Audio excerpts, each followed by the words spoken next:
Boom goes the dynamite. The Toronto Maple Leafs, many thought would be done in this game because UC Saros makes the savos. Well, the Leafs put two behind UC and get a juicy win, putting themselves up the standings. Pete the Heat, lots of things going on in Leafland. We will get to each and every one of those. But give me your gut check reaction after a game like that, playoff style, if you will. Ooh, UC Saros, more like Juicy Sorass after that goal by Mitchie. Ooh. That was it was a good game, but yeah, that guy stood on his head. And so did the Murdog, man. But that was battle of the goaltenders tonight, and Murray came on top. The Leaf power play finally connected on that goal at the end there. The boys were buzzing, finally able to beat UC Saros. I call him Juicy Sorass, but yeah. What are your thoughts, James? You know what? I will be deadly honest with you. I was a little nervous because that game there. You thought it was going to be a molly whooping. I thought it was going to be a molly-whopping. I really did. I thought they were going to molly-whopping, but they didn't. I do look at that game and I get a little concerned just because of the power play chances that did not convert for the Maple Leafs. Oh my God, it looked terrible tonight. Terrible. It was very disjointed. Obviously, the last one clicks, and I mean, you only need one in a game like that to go your way. But those things really can rear their head in the playoffs and become a problem. Yeah. And you don't want those to become a problem in the playoffs. But you look at tonight, the Leafs were good on the dot, 1 for 5 on the power play. They threw 25 hits tonight as well, blocked 13 shots. But one thing that really got me again, and I said it last episode, it's the giveaways, it's the soft clears. And the Toronto Maple Leafs were guilty of that again tonight with 9 giveaways and crucial ones in the third period. Not that one by Timmins was brutal. Yeah, that was a bad one. That was a gaff that might get him taken out of the lineup for tomorrow night. I do want to see Jordy Benn cycled in here. He's sitting in the wings. He's healthy. He's ready. And when he's played, he's been a good player for the Maple Leafs. He's been physical. He's been that element that this D just does not have. Mm-hmm. So I would like to see Jordy Benn in this lineup and fire it up for the Maple Leafs and see what happens. But who comes out? I would say Connor Timmins. A lot of people tonight in my live are saying Hall needs to come out of the lineup. I don't think they really understand what Justin Hall does. He's really great at shot suppression, but you have to know deeper into the minutiae of the game to understand some of those things and take a greater appreciation. It's like watching an MMA fight and the guys go to the ground and they're transitioning through different submission holds and different positions on the ground, but you think it's boring because they're not standing up and kicking and fighting and punching and doing all those things. But it's still a spectacle. It's still technical. It's still part of the fight, right? So it's hard to appreciate those things unless you have a deeper appreciation for it. Agreed, James. What are your thoughts on the new guy tonight, McCann? Dude was buzzing, man. He has some wheels. He can skate, obviously. He's got 15 points in 17 games in the AHL. Not to snub your nose at that. That's pretty damn good. Yeah. He's 6'2" all night long, as Babcock would say. Good pro, good player, doing good things. Real good pro. But no, he definitely brought it tonight, obviously trying to get the puck to the net, winning puck battles against veteran defensemen like Ryan McDonough and Roman Josi, and not shying away from any of those things, which is great for the Maple Leafs here. Again, I've been a big proponent this season of the next man up. The defense did it when big names went down. The next man stepped into the lineup, filled the shoes admirably well, and the team kept rolling. And when the defense kept happening, more guys were brought in, and you really got to try your depth out and see what you had. Not that you want to see a forward injury, especially to a guy like Matthews, but I want to see what McCann can do. I want to see what Engvall can do in an elevated role. I want to see these players kind of get drawn out of their comfort zone, but also I want to see our depth tested, because then you know what you need to go get at the trade deadline. You need to know what you need to have in this lineup. And, they got a 2-1 win against a team that has a great goaltender in UC Saros tonight. And you cannot take that away from the Maple Leafs. No. But speaking of Matthews, talk about his injury right now. It's undisclosed. I think Keith's comments where he's been battling through it for a while now. So yeah, you think it's the wrist? I mean, like he's had shoulder problems too, but I guess it must be the wrist, right? When did he have the surgery? Was it last season? Right before last season started, he missed time in the beginning. Yeah. Yeah, I think it'd be best to rest the guy right now. I mean, we're only halfway through the season. We don't want him tweaking it. Rest up, save him for Saturday against Boston. I wouldn't even play him against Boston. No. As much as I want to win the Boston game as a fan, and especially with the chirping going on lately in my comment section from Bruins fans, and of course the bet I got going on with Mario, I would rather rest Austin. I agree with that. Yeah, let him rest. We don't want him banged up. I'm in the same boat with TJ Brody too. Yeah, right now, you've built up enough equity with points that I know that Tampa does have some games in hand, but you are sitting at any given time 7 to 9 points ahead of the Tampa Bay Lightning. The teams behind both those teams are not close at all. So it's not a big, huge discrepancy where you need to be like, well, we need to win every game. We need every point. I know you want to win, but if you can rest these guys and have them 100% healthy going towards the playoffs, or even 80% healthy, whereas if you let them keep playing and rolling, they go in at 60%. It's a long sludge, man. We all know what the long sludge is. And the Leafs came really close to taking out Tampa. I love this, too, this narrative I keep hearing from people that Tampa absolutely wiped the floor with us, and they're going to do it again. I'm like, well, hold on a second. Went to game 7 series. It was a one goal. I think we outscored them too. Like they did not outplay the Leafs. There's not a shot. Here's the biggest thing, Pete.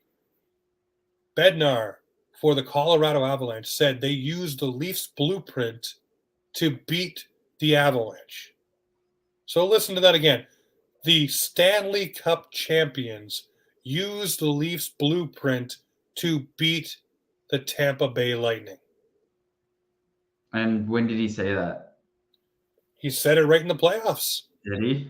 He said it right in the playoffs. They've been studying. They would have gone all the way. They would have met Colorado in the end. But honestly, James, would you have rather have seen the Leafs make it to the Stanley Cup Finals and lose, or get knocked out in the first round? Because would they have lost? Would they have lost? I don't know. Do you think Jack Campbell would have stood on his head for another 3 series? He possibly could have. We'll never know. Ifs and whats and candies and nuts, we'd have a good Christmas. So very true. But I think it's also ridiculous. We already know we're playing the Tampa Bay Lightning in the first. You know what's ridiculous? We already know basically the two teams are playing in round 1 and round 2.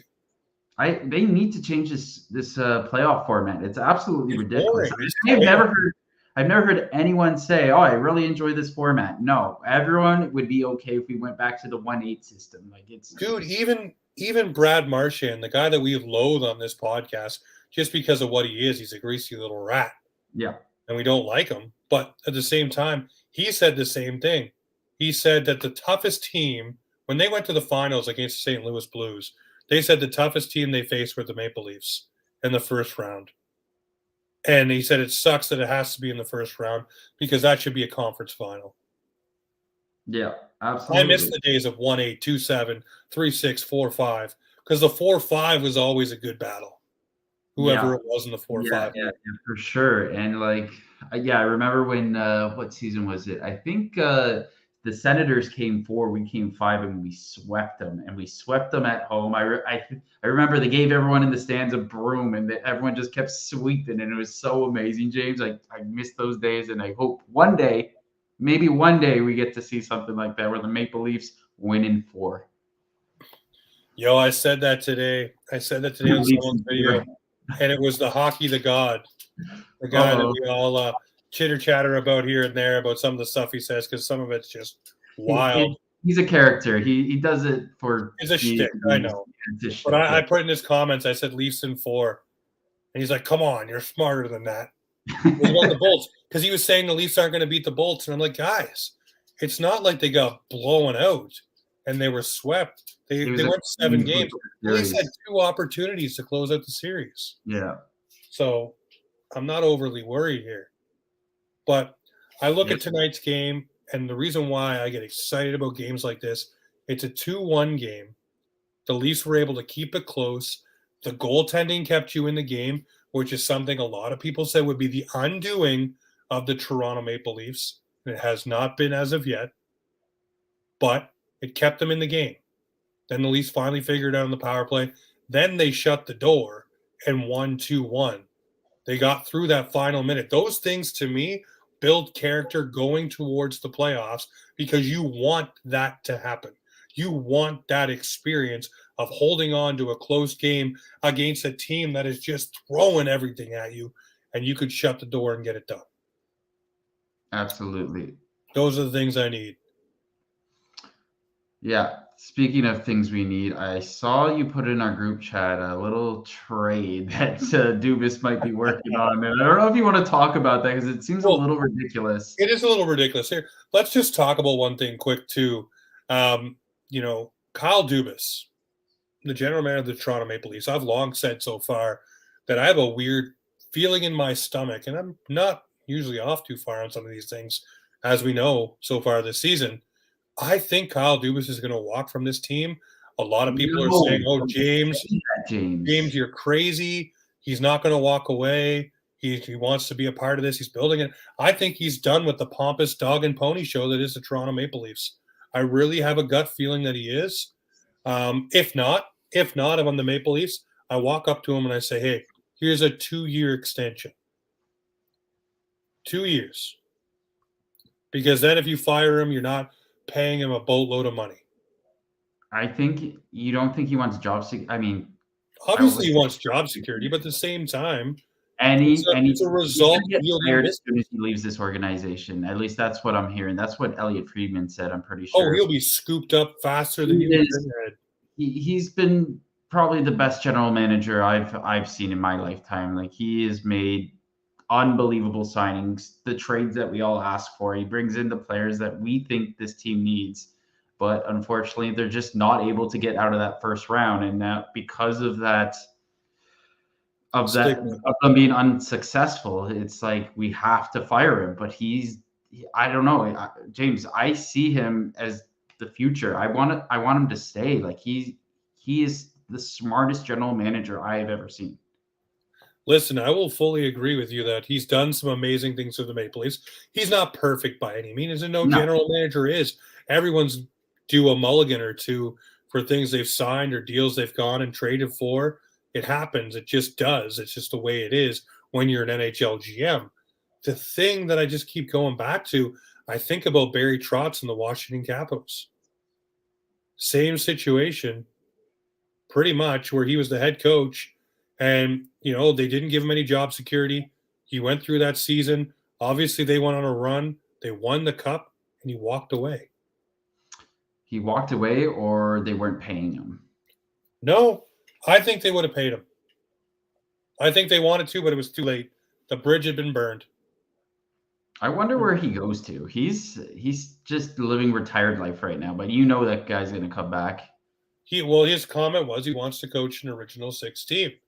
And I think that was saying that he wanted to coach the Toronto Maple Leafs. I think it's just a comment that's maybe taken out of context. He just said it like it'd be cool to do an original 6 team. I don't think he actually wants to do that, but maybe. Well, if you're saying something like that, it's got to be on your mind as a want.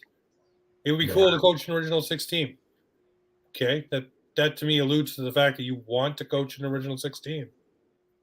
You don't just say that to throw it out there, just to stir up the pot. Do you think? I don't know if his coaching style fits with the Toronto Maple Leafs. Do you think they'd fire Keefe to bring him in? No. Look at Sheldon Keefe's win record with the Maple Leafs. It's the best winning percentage in the NHL, I think, right? It's nuts. It's absolutely nuts. And the guy just cracked to the age of 40. So, they got a young GM and a young coach. By the way, a GM that, to me, is a masterclass, what he's doing here. He knows that Nylander and Matthews are both up in basically a season and a half. What has he done? And I keep preaching this. He has not filled the cupboards with a bunch of contracts that are going to run over that. You have Yarncroke, you have Riley, you have Marner, and you have Tavares. That's all that's there. Really, I do believe. Everybody else is coming up and going to be done. So you have maximum window to spend on those players. But that's what he did. Who was the GM that signed Matthews? Was that Dubas or was that Lamoriello? That was Dubas. That was Dubas. I love what he did with that signing because he ended the contract just before McDavid.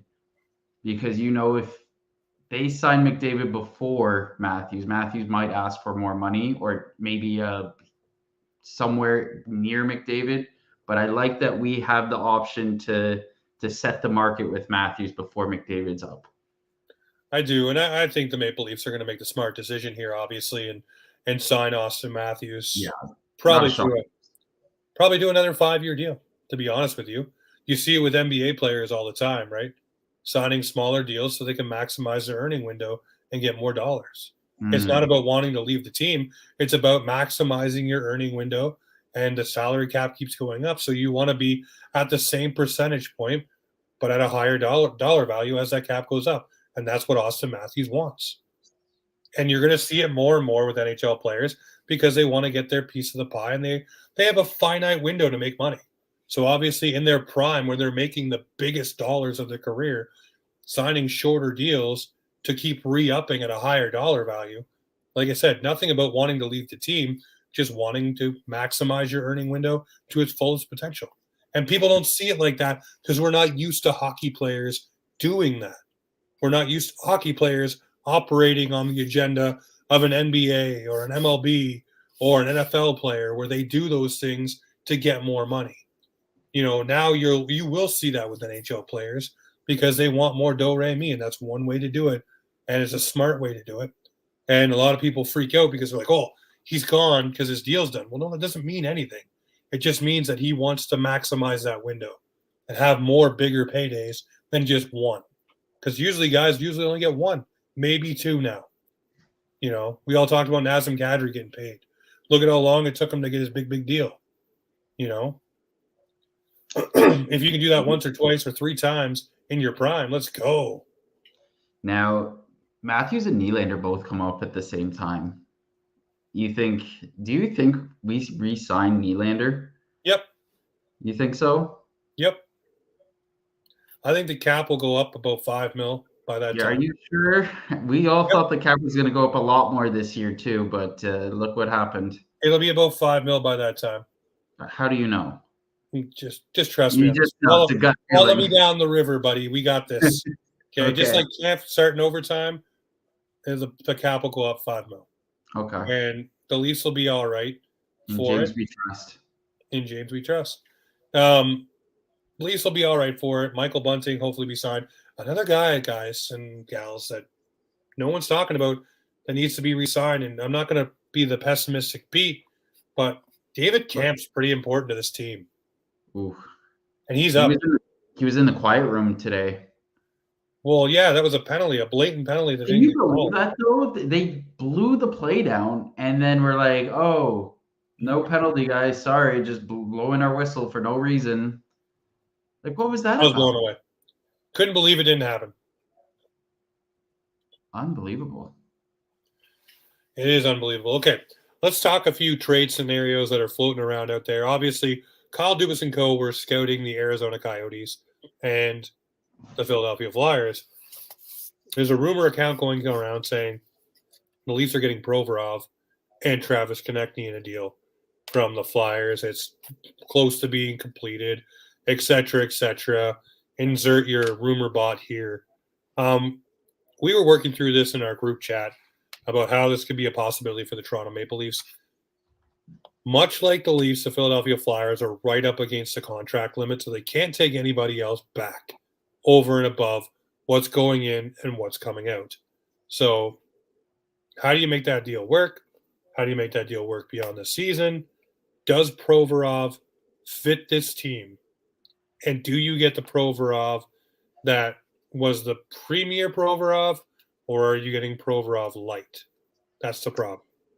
And he's 6.75 cap hit. That's oof. That's a big cap hit. Konechny's over 5. What is Konechny? I'm just looking it up right now. 5.35, I think. 5.35. Travis, where's Travis? I can't find him. Is he injured? No. Oh, there he is. Yeah, 5.5 for Travis Konechny. Man, you gotta move a lot of cap for that. But I guess it's almost confirmed that Jake Muzzin isn't going to return this season, but may make a return in the playoffs. James, maybe. I really do think Jake Muzzin returns in the playoffs. But anyways, let's stick with this Travis Konechny and Provorov deal. Obviously, you use Muzzin's LTIR space for one of those players, and then try to figure out how to finagle the other one. If you move Kerfoot and Engvall, and away you go there, but then you still have to spice it up, give them something back, which is still going to be guys under NHL contract, unless you're moving, Matthew Knies, Toppy Nemela, those kind of guys. Robertson. Robertson's under contract on an NHL deal. Put them over the 50 cap limit. Oh, right. Yeah. So that's what I'm saying. You have to get creative on what you're doing flexibility-wise with the Flyers. Maybe the Flyers also send over Justin Braun to us just to keep the swapping of salaries and prospects and different things going. Maybe that's another move that happens. But it'll be a very tough deal to pull off. It definitely would. But I'm thinking, the Leafs have got to go and make a move, I think, on D and on forward, in my honest opinion. Like Clark Monroe says, to be Lister players, heave away. Yeah, I mean, that's the thing now, right? I think that's the smart play. I think now so. It's being talked about across everywhere, right? They're listening to Clark. Elliot Friedman saying the same thing. Jeff Merrick's echoed it. I've heard Kiprios say it. You got to add a guy in the back end. You got to add a guy up front.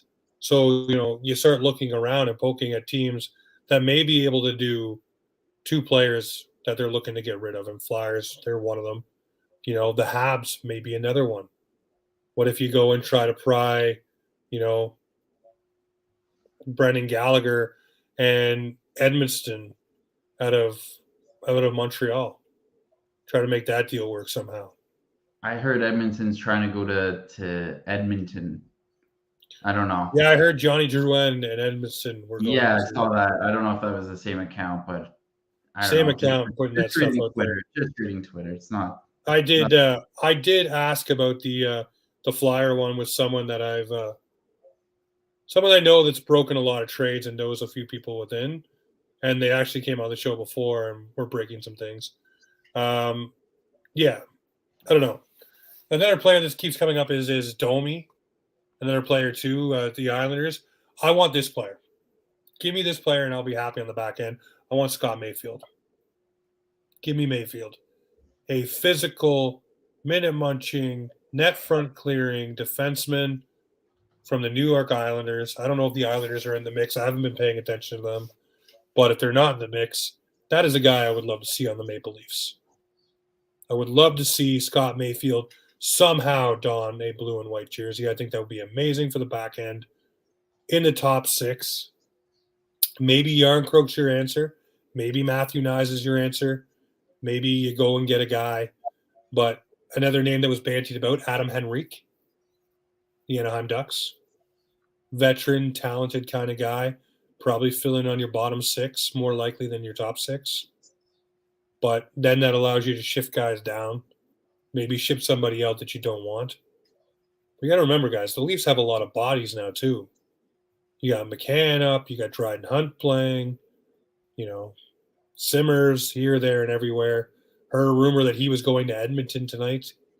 That popped in my group chat that he's going to the Oilers. Simmer is. Really? So I don't know where that came from, but a few people were saying that it's nearing done. So the Oilers aren't making the playoffs. Maybe they give Simmer a chance to play and run and have fun. Man, can you imagine if the Oilers don't make the playoffs? That would be insane. It would be insane. I mean, just imagine Connor McDavid and Leon Draisaitl. Saying those 2 names should be a playoff spot in itself. But you can't outscore your problems. It's showing you that. You can't outscore your problems. But again, you go look at the Toronto Maple Leafs. Sans those few games where the Leafs weren't playing the greatest, which, by the way, just happened to be over the freaking holidays when everybody's kind of not here. They're here with friends and family and things going on. And maybe you don't get to go to Uncle Joe's for a turkey dinner because you're on the road playing St. Louis. You know, you don't get to do those fun things that you want to do. So your mind's not 100% in it. Or maybe you didn't go to Aunt Clarice's because, you know, unfortunately you guys had to jump a jet and go to Minnesota. You know, these things. Don't miss out on Aunt Clarice, man. Well, it's just it, though, right? I mean, you never know where a player's head is at. And maybe that's what it was. Just too much going on, the holidays, parties, not regular routine shit. And the guys just kind of dropped the ball. It can happen. They're only human.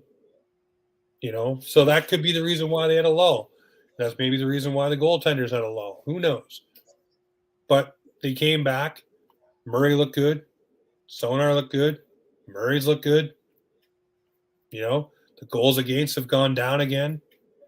Not freaking out here. Like a lot of people are like, oh my God, the real Murray and the real Samsonov have shown up. Where? Because Justin Bourne, I think it was.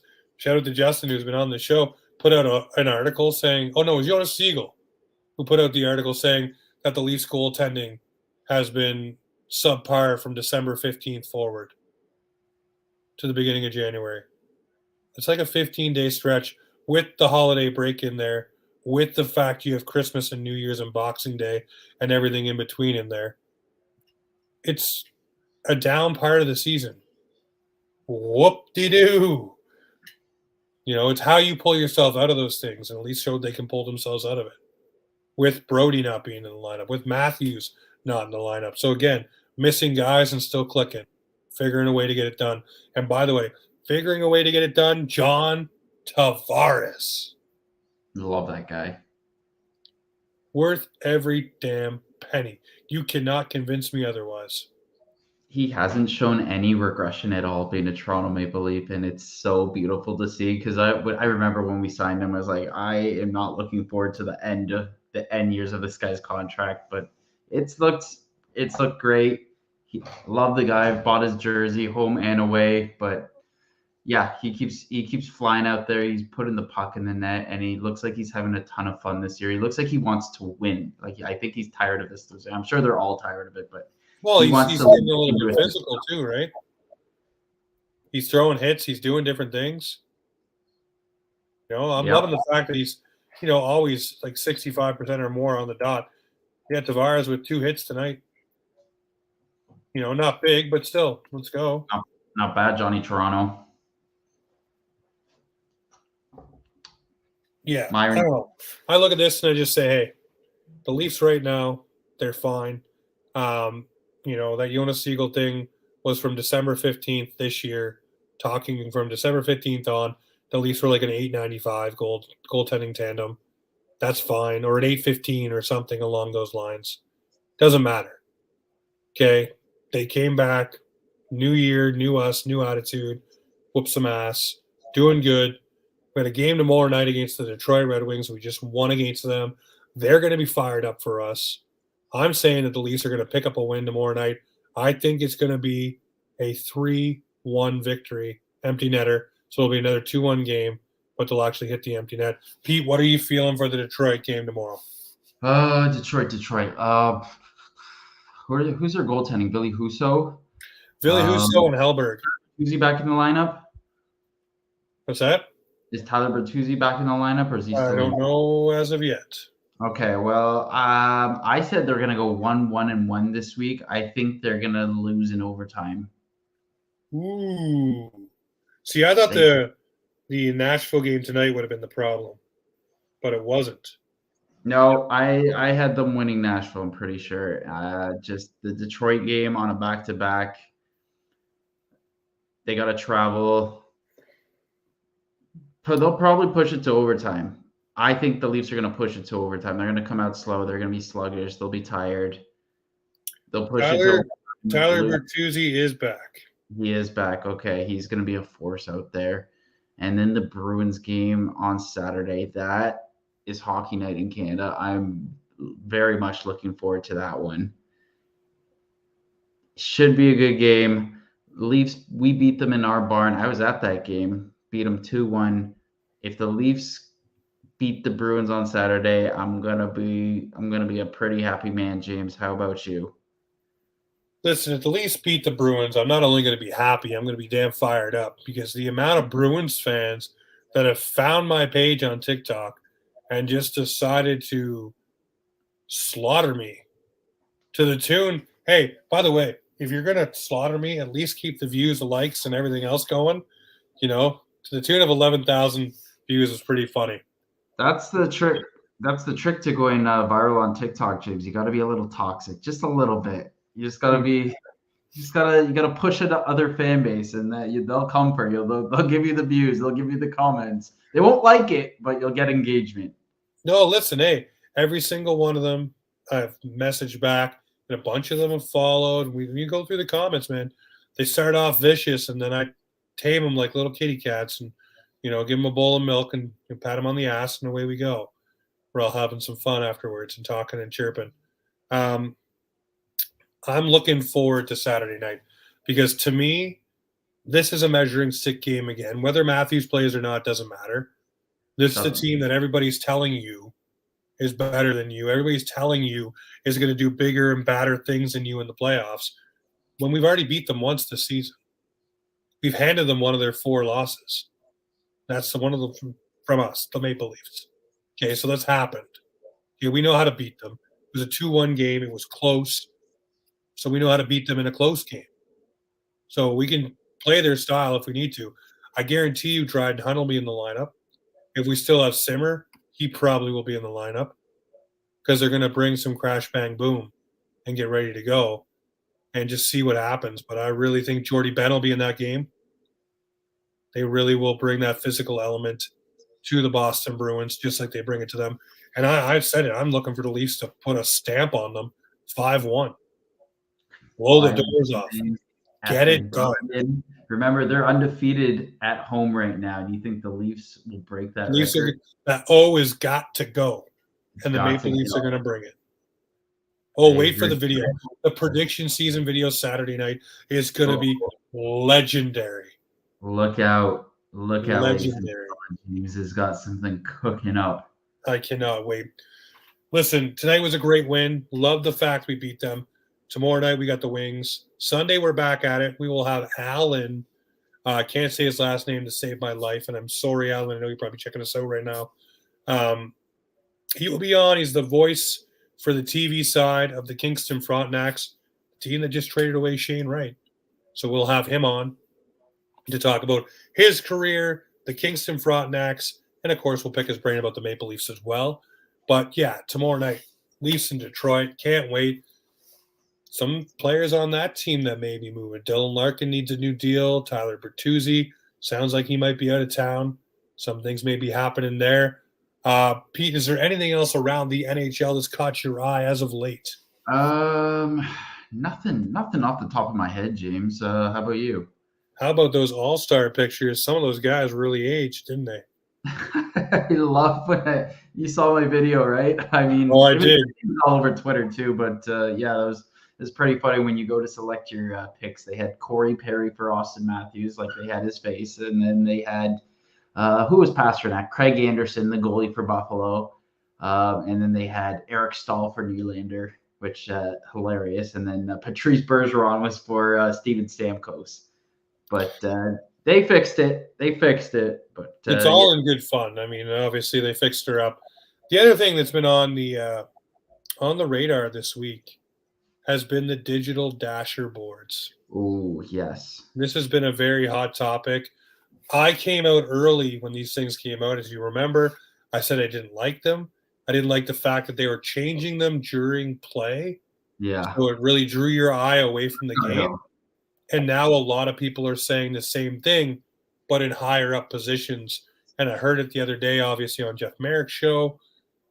Really need to figure it out and what they're doing.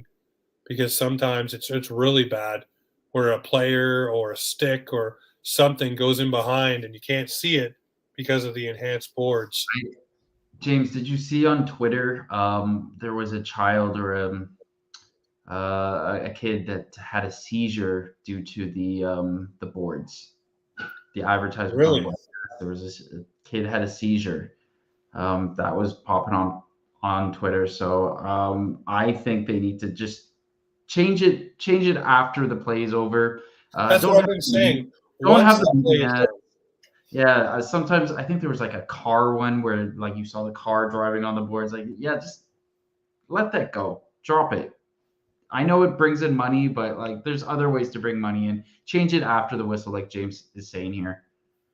Yeah, well, my biggest thing is like you're watching it, and they had the NHL team, their little emblems, right? Each team, and they were flipping as the Leafs were battling for the puck in the corner, and it kept flipping along the boards to different teams, right? The NHL app, check out your favorite team, and it flip, flip, flip, flip, flip, and your eye keeps getting drawn that way to what those are. Just wait until there's a whistle. There's enough whistles in the game that you can flip the boards, or maybe when the I don't know, if the play goes down to one end, when you come back to the other end, it could be a different ad because your camera's no longer focused down there.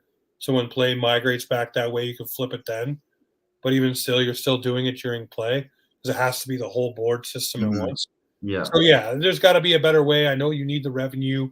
Obviously, you're trying to pay back what happened with COVID and all this stuff, so you can raise the salary cap and give the players back what they deserve and et cetera, et cetera. But this is one of those things where I'm like, I think you got to just figure out a better way to do it because it ain't working. If kids are having seizures, that's horrible, by the way. Yeah. My daughter suffers from those, and it's not a pretty sight for anyone to be around. But yeah, I think you need to figure it out. It needs to park itself and be done. And then the other one is the Ryan Reynolds saga here in the NHL.